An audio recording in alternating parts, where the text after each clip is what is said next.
Why do they lie? Is it fantasy? Is it panic? Is it performance or is it strategy? How do you know? You made plans for dinner with someone. The other person doesn't arrive. Later, the explanation comes. I had to work late.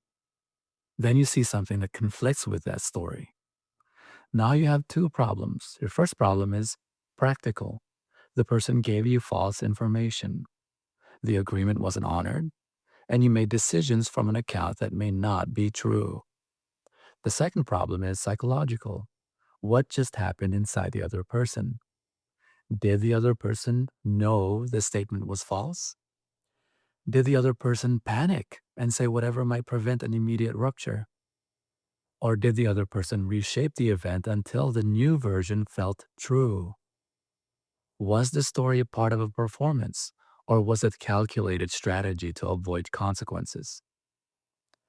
From the outside, each possibility can produce the person saying the same thing. I had to work late.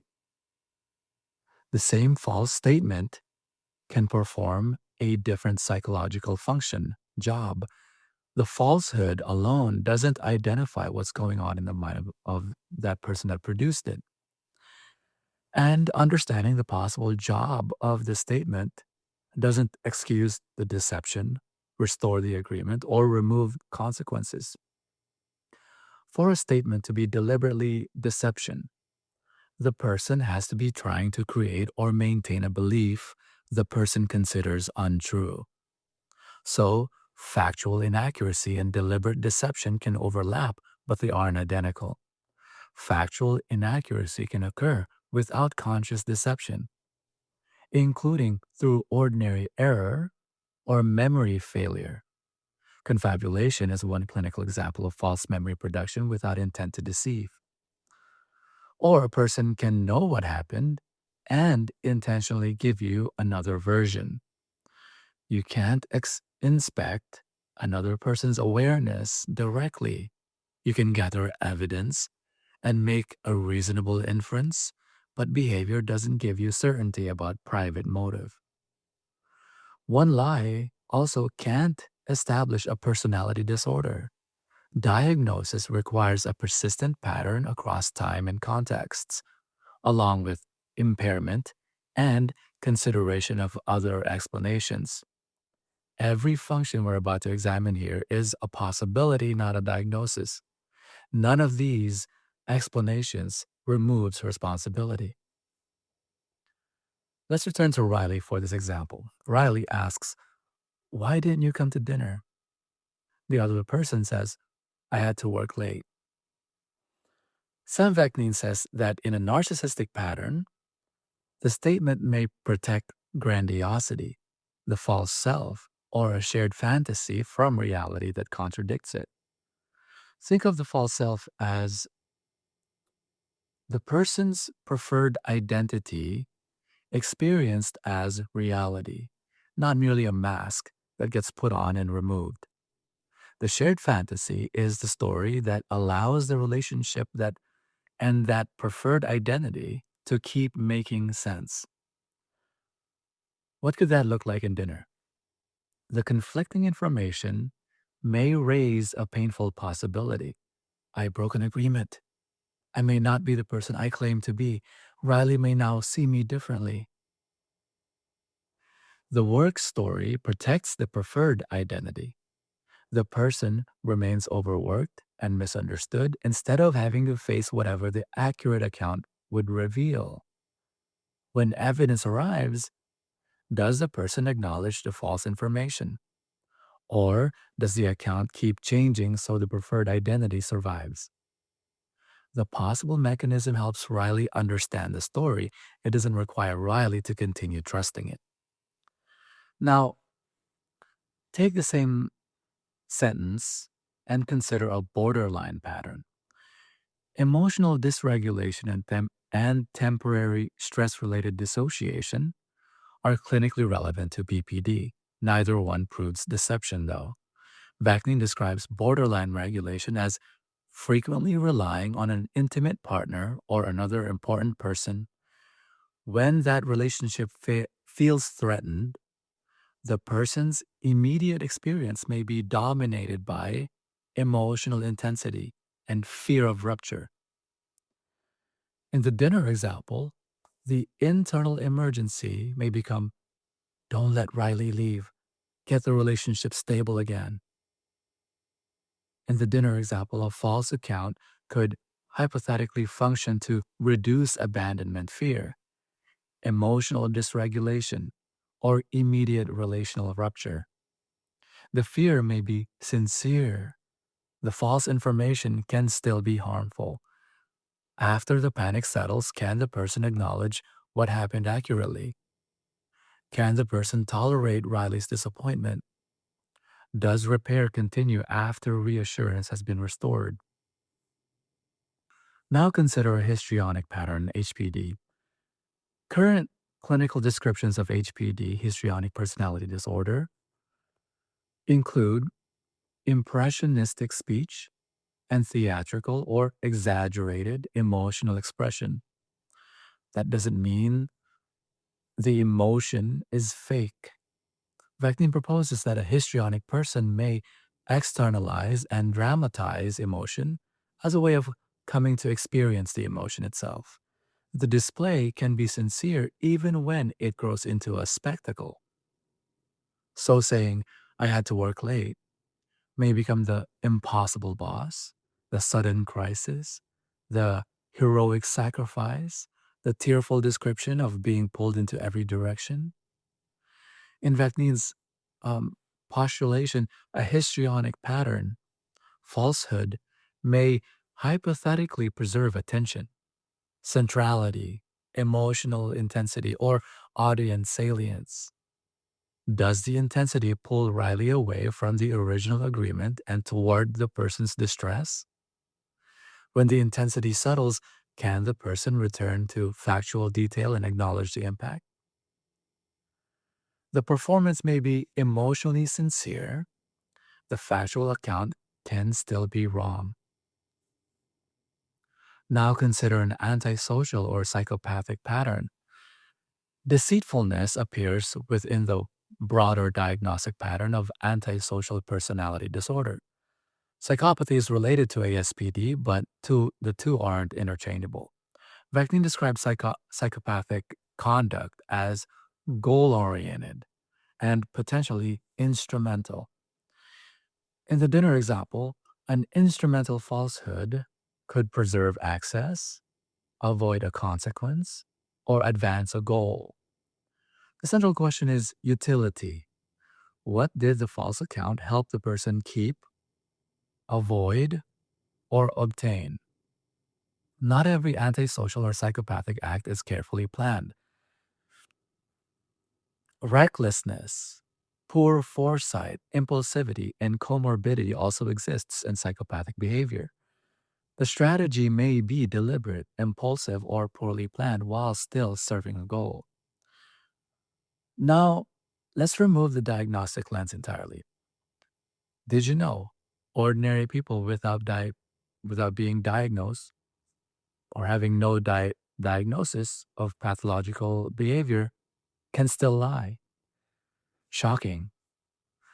A non pathological false account may have many possible explanations, including shame, fear, conflict avoidance, privacy concerns, stress, intoxication, immaturity, self interest, or just memory error. This list is obviously not exhaustive and does not establish the cause in any individual case. Someone can lie because the truth is embarrassing, because the person wants to avoid an argument, or because the person made a selfish choice and doesn't want to lose the relationship. None of that automatically indicates a personality disorder, and none of it makes a falsehood harmless. The clearest information may appear after the lie is exposed. Can the person correct the account without making you extract every fact? Can the person recognize how the false account affected your choices? Can they accept a proportionate consequence? And can they change the conduct that caused the rupture? Prompt correction, accurate ownership, changed behavior, and reliable follow through are all relevant to repair and future trust. Ordinary people can behave badly. The useful question is whether the person can face accurate information, accept responsibility, and change their conduct, their behavior after discomfort begins. At this point, you may want to choose the explanation that feels the most convincing. Resist that shortcut. Our brain is formatted to want to take the shortcut, the easy route, the thing that takes less energy.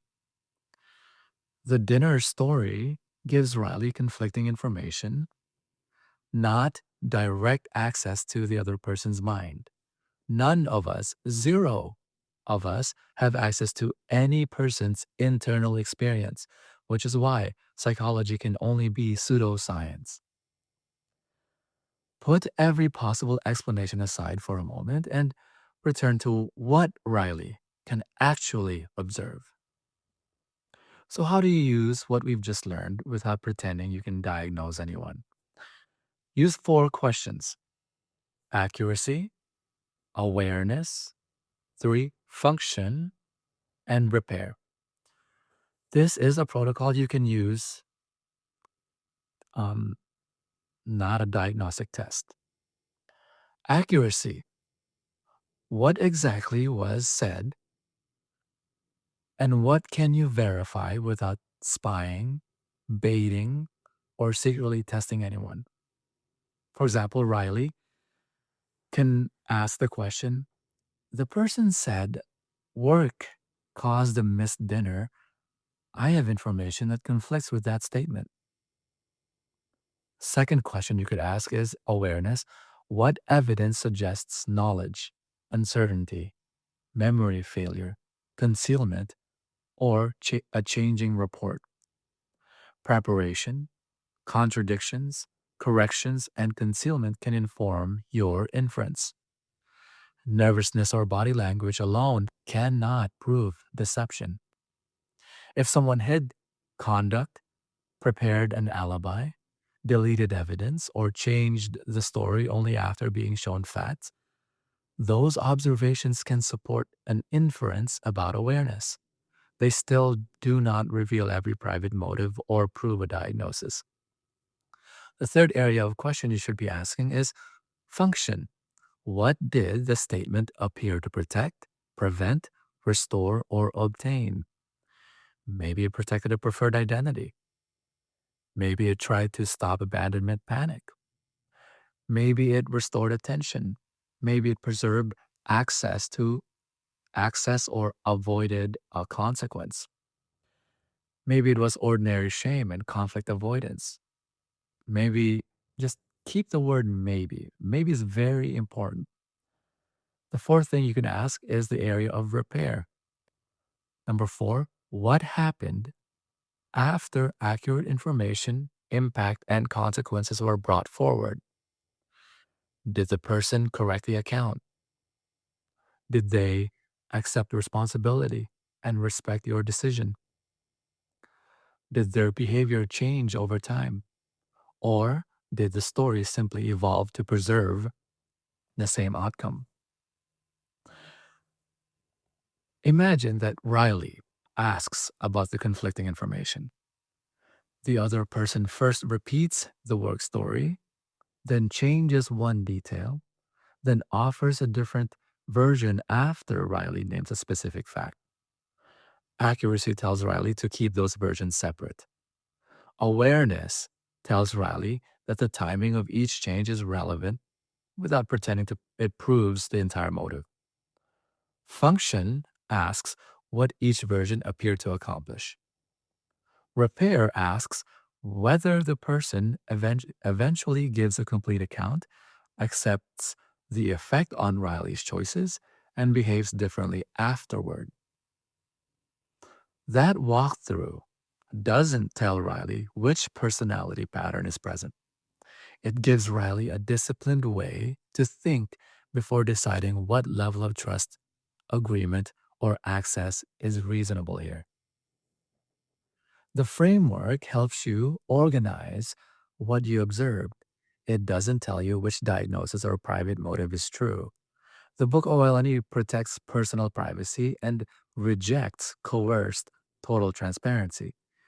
Privacy, refusal, omission, and affirmative deception can overlap, but they are not the same act.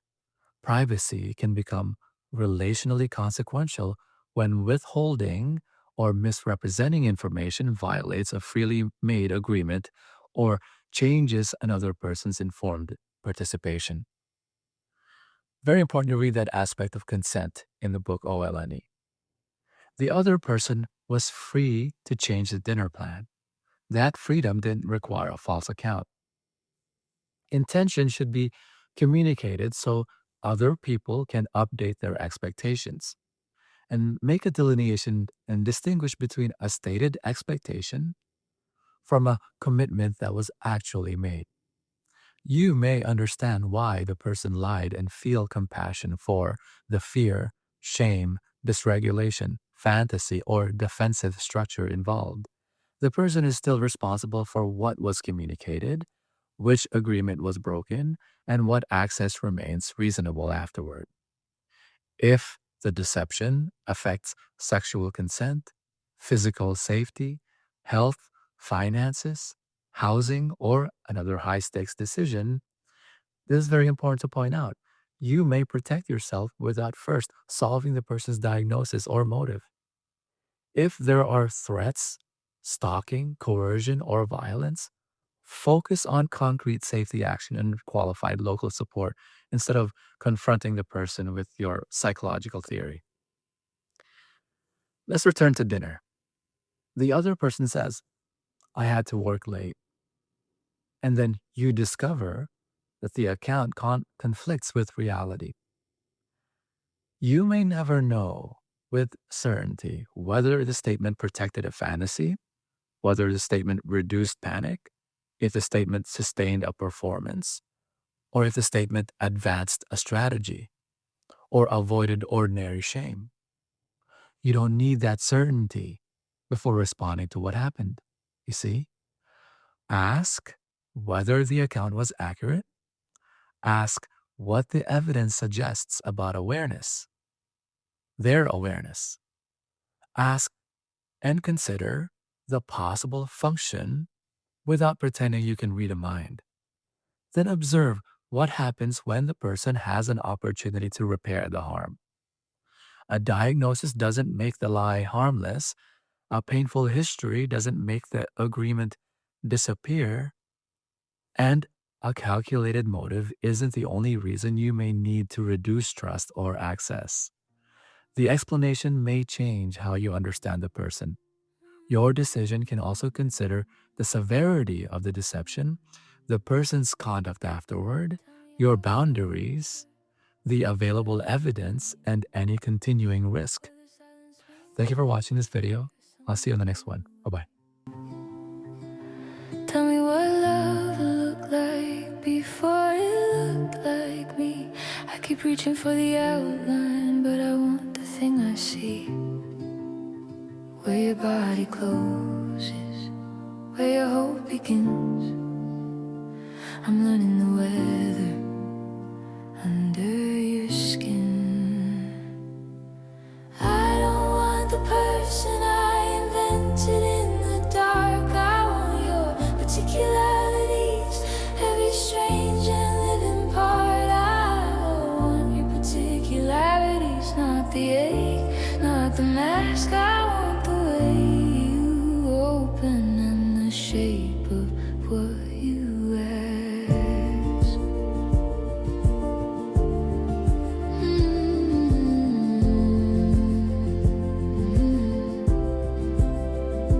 Tell me what you carry when the world felt cold, what you never say out loud, what you only hold.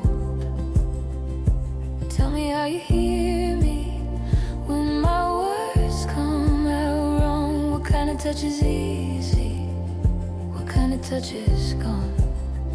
where your body closes, where your hope begins. I'm learning the weather under your skin.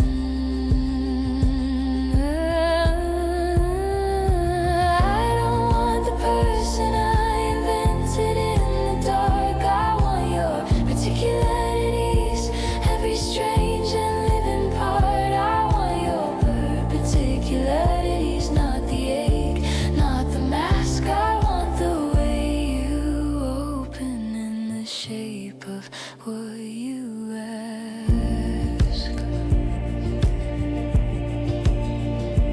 If I love you, let me learn you, slow and true and bare, the map of every caution, the names of what you fear. If I love you, let me meet you, new each day, each time. Not a borrowed little fantasy, but the real shape of your life. I don't want the person I invented in the dark. I want your particular